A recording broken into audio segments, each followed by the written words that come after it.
tenemos que hacer como la diferencia entre eucariotas y procariotas, ¿sí? Entonces vamos a explicar el proceso en procariotas.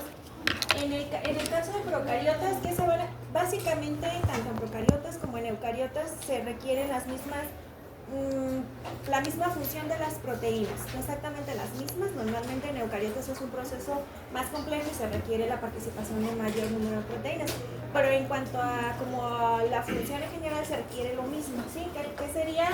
Que se requieren, serían proteínas iniciadoras. ¿A qué nos referimos con proteínas iniciadoras? Como las proteínas que reconocen el origen, las proteínas que van a participar como en la separación de las cadenas, ¿sí?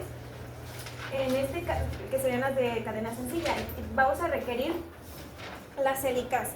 ¿Qué dijimos que hacían las helicasas? Rompen los puentes de hidrógeno. Las proteínas de una cadena sencilla, ¿se acuerdan que eran las que mantenían las cadenas separadas? Porque el DNA tiene la propiedad de renaturalizarse, entonces tienen que tenerlas separadas. Las proteínas que tienen la función de relajar superhélices, que en este caso serían, en el caso de procariotas, dijimos que se llaman girasas, cetopoisomerasa 1A, que es la 1, o girasa, que es la 2, ¿sí? Las primasas, ¿qué dijimos que hacían las primasas? ¿Son las que sintetizan qué? El primer cebador. ¿Por qué razón? Porque la polimerasa, ¿qué? La polimerasa no puede, ¿qué? No puede sintetizar DNA por ella sola, entonces necesita de una proteína que le fabrique esa pequeña plataforma para que pueda sintetizar el DNA, y eso lo hace la primasa. La replicasa verdadera en E. coli se llama DNA polimerasa 3, ¿sí?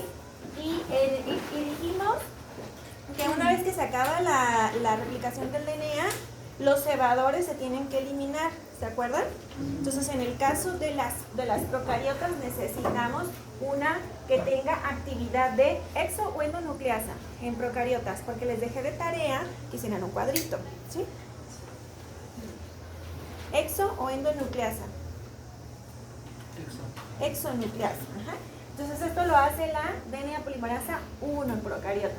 Y finalmente, como queda un huequito, entonces lo va a sellar la ligasa, ¿sí? Entonces, en el caso de eucariotas, más o menos ocurre un proceso similar de manera global, nada más que tenemos que hacer la diferencia en que participan diferentes proteínas, ¿sí?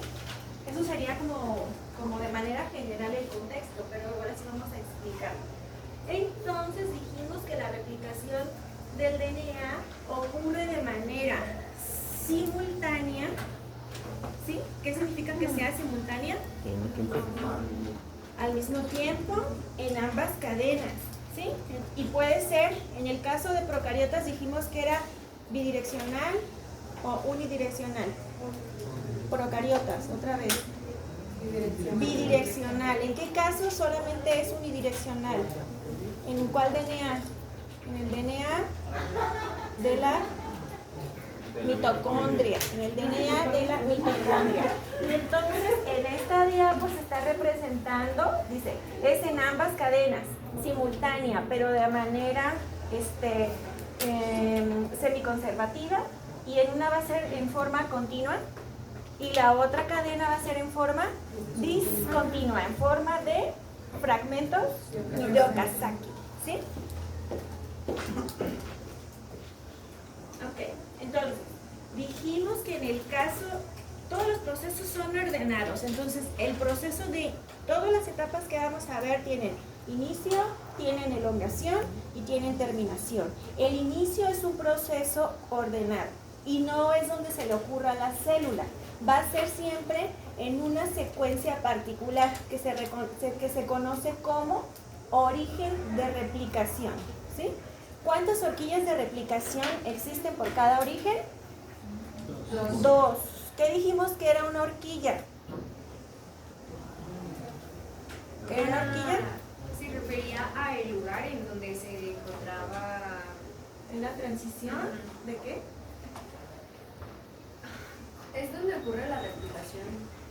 Bueno, la replicación ocurre, se forma una burbuja y ahí es donde está ocurriendo. El origen es el sitio de inicio, ¿sí? Ese es el origen, pero la horquilla... Era como los vértices entre esa burbujita. O sea, la transición de cadena, ¿qué? sencilla, cadena doble. Sí, va a haber una parte que tenga, entonces por esa razón siempre va a haber 2 horquillas de replicación por cada origen, ¿sí? Entonces dijimos que es de forma bidireccional, es decir, en ambos sentidos.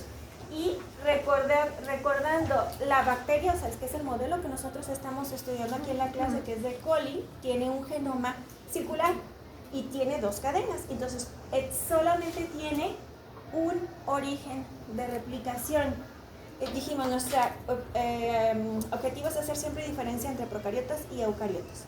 Entonces, si en las bacterias solamente hay un origen de replicación, en eucariotas, ¿cuántos orígenes hay? Es como multifocal. Multifocal, a eso se refiere multifocal. Muchos o varios orígenes de replicación, ¿sí? Entonces es monofocal en procariotas y es multifocal en eucariotas, ¿sale? En el genoma nuclear eucariota, porque al final, ahorita vamos a ver qué es lo que pasa con la mitocondria. ¿Dudas o preguntas? ¿No? Sí.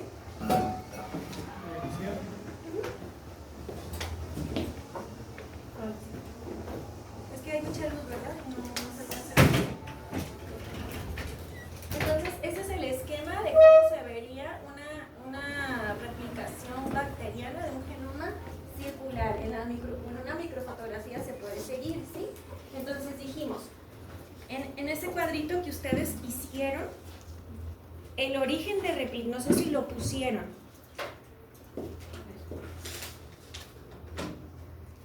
¿Está ahí de?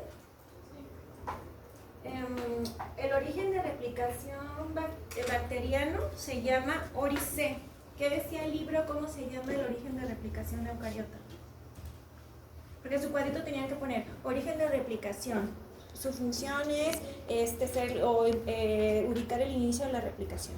Entonces es ORIC para bacterias, y para eucariotas, ¿cómo se llama?